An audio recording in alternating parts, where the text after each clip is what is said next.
Sports has always been an integral part of my life. I grew up in Philadelphia, and when I was younger, my family and I would gather around to watch the Phillies and the Flyers, Allen Iverson lead the Sixers, and pray for the Eagles to finally have a successful season. And I would sit there every single track and field meet, seeing stars like Gail Devers, Marion Jones, Michael Johnson, and Maurice Green win race after race, medal after medal. Their success inspired me to be a track and field athlete. And what made it even sweeter is that the historic Penn Relays was hosted in my hometown, the oldest and largest track and field competition in the US. I would wait for years for the opportunity to compete. And finally, my senior year of high school, I got that chance. But I missed the finals by mere centimeters.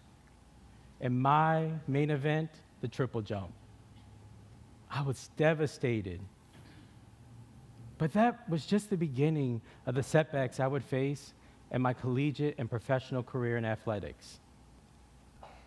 Injuries, transferring from schools, exhaustive travel across the country, they did a number short, but when I reflect back on one of the greatest challenges I faced as a coach and an athlete, it had more to do with my personal identities and what happened in society than what was happening on the field. You see, I was an NCAA Division III track and field coach when Eric Gardner was murdered in Staten Island, New York, by police officers' prohibited use of a chokehold while he laid on the ground screaming 11 times, "I can't breathe." George Zimmerman had already been acquitted for the death and murder of Trayvon Martin. It seemed as if no matter how old you were or what proof you had, if you were a black man living in America, you were unsafe and you were guilty in the eyes of the law. It felt like our lives did not matter. I had conference champions, All-Americans, and record holders. I had awards and notoriety, but the success I had, all of it, could not outweigh the stress and pain I felt. And I grew increasingly less interested with every single season. I soon realized that, in cities across America, things were happening to everybody. But what I really remembered is the fact that while I was preparing for a presentation on the student-athlete experiences and reactions to the death of Eric Gardner, athletes have a powerful voice and really impacting societal change. Because you see, sports and athletics are more than just activities. They're a way of defining ourselves, of connecting the lessons we learn on the playing field with the harsh realities of everyday life. And for more than a century, athletes have been utilizing this voice to stand up against injustice. Going all the way back to the early 1900s with Aaron Goldbrog, some notable champions have been Paul Robeson, Long Island University's basketball team, Althea Gibson, Catherine Schweitzer, Arthur Ashe, and Billie Jean King. These athletes knew the implications of their decisions and understood the impact their actions would have to impact social change. And one of the most prime examples of this happened at the 1968 Mexico City Olympic Games, where two black athletes utilized their platform literally to stand up for the civil rights movement. Those athletes were Tommy Smith and John Carlos. Earning gold and bronze medals respectively, the two gentlemen took to the medal stand, standing resolved, and raised the Black Power fist in the air. They, alongside their white brother from Australia, Peter Norman, they were shunned by their countries, abandoned by the people who lauded their performances and left as outsiders, navigating life alone.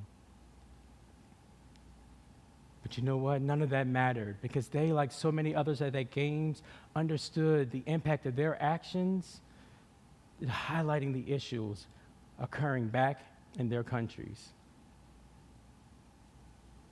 And what we are seeing today is that this tradition is continuing with athletes like Colin Kaepernick, who are tapping into a contemporary form of intellectual activism. As described by the social theorist Patricia Hill Collins, intellectual activism speaks to the various ways in which individuals emphasize their power of their voice and ideas in service to social justice, connecting ideas with processes and actions and understanding that no matter what, things are going to change. And so, one thing's for sure, we are living in a new age of athlete activism, where technology is allowing for incidents and actions to move not just further, but faster. Athletes today are utilizing these platforms to help that happen, regardless of their identities and their backgrounds. For example, in a survey by the NCAA, more than 50% athletes of those surveyed understood that they had a responsibility to give back to their communities. 75% of those athletes realized that they need to be engaged citizens, and nearly 80% of those athletes wanted to learn more about race and racial justice, and were doing so on their own time. And typically, we will see that individuals would normally speak out against social injustice, but now we are seeing collective groups of individuals coming together to effect change where it is needed. The hard part is that a lot of us are thinking, I'm not an athlete with this large platform. How can I, as an everyday person, engage in social justice in this form to effect change? How can we inspire that no matter who you are and how are we distinct, that everybody can be looked at and appreciated for who they are? And I would say the first thing we need to do is expand our social consciousness.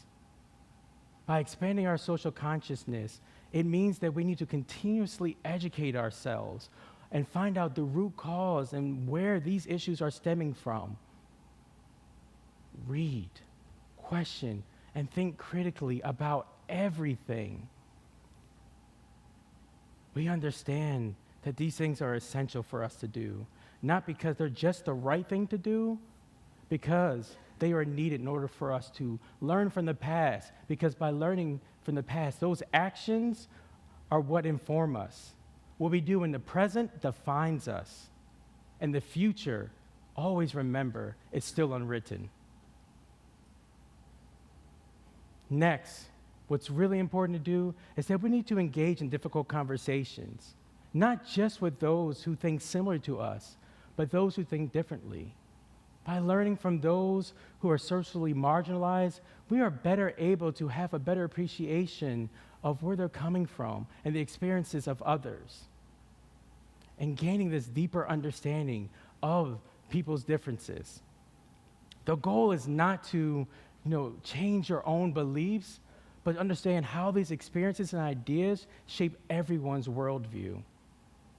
And then, what's most important is that you must take action in some shape or form.